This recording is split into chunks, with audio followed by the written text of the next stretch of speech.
3,000 years ago, the world was connected, not like ours, but close. Kingdoms traded across the sea, sent letters to each other's kings, shared gods and gold and grain. Cities glittered, empires sent each other diplomatic notes. It all felt permanent.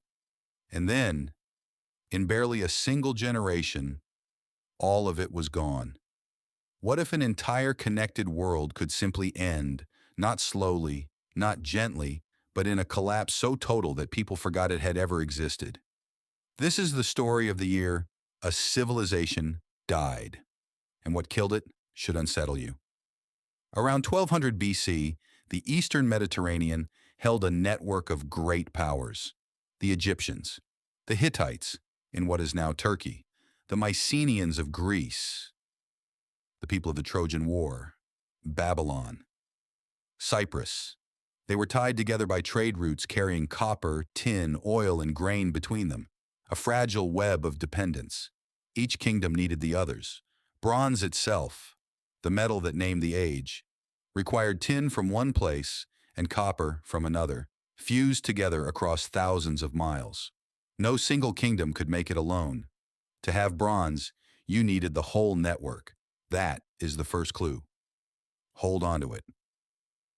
An archaeologist named Cline spent years studying this world, and he gave its ending a name and a date. He called his account 1177 BC, the year civilization collapsed. One year, chosen to stand for the moment the lights went out.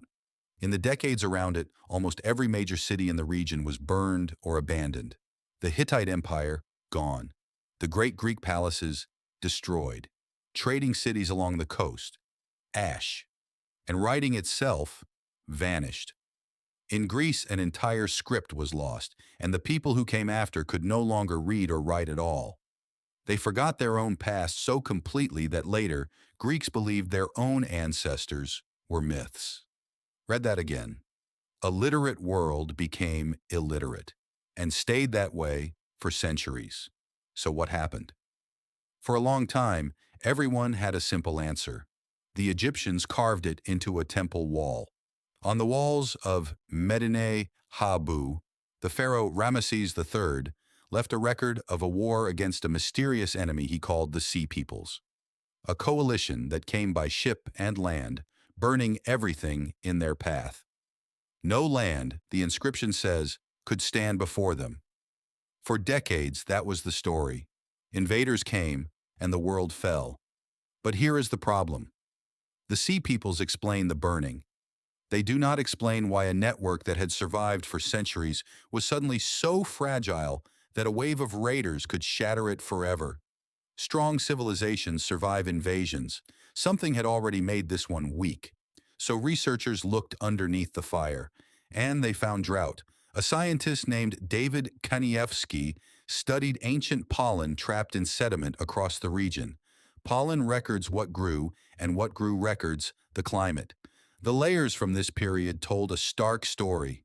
A long, punishing drought settled over the eastern Mediterranean right as the collapse began. Harvests failed. Famine spread. Letters from the final years survive. Kings begging other kings for help that never came. Now put the clues together. Drought weakens the harvests. Famine spreads. The trade routes that carried food and metal break down. And remember the first clue. Every kingdom depended on every other. When one link failed, the next was starved of what it needed. Then the next. Then the next. This is the part that should disturb you. There was no single cause, no one villain. It was drought and famine and broken trade and earthquakes and invasion, all striking a system too connected to absorb any of them. Each shock made the next one worse. Scholars have a phrase for it: systems collapse.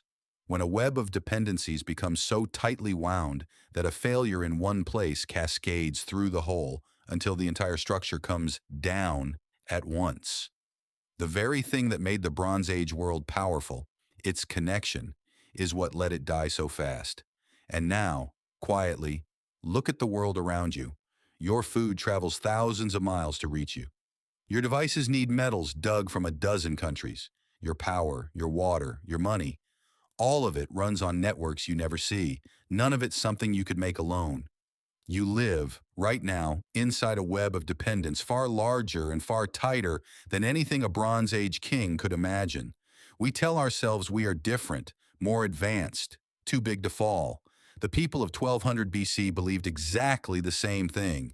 Their world had stood for centuries. They had writing, trade, empires, gods, and it vanished so completely that their own descendants forgot it had been real.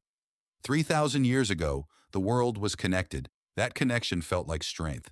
And it was, right up until the year it became the very thing that brought the whole world down and left so little behind that we are still digging through the ashes for what was lost.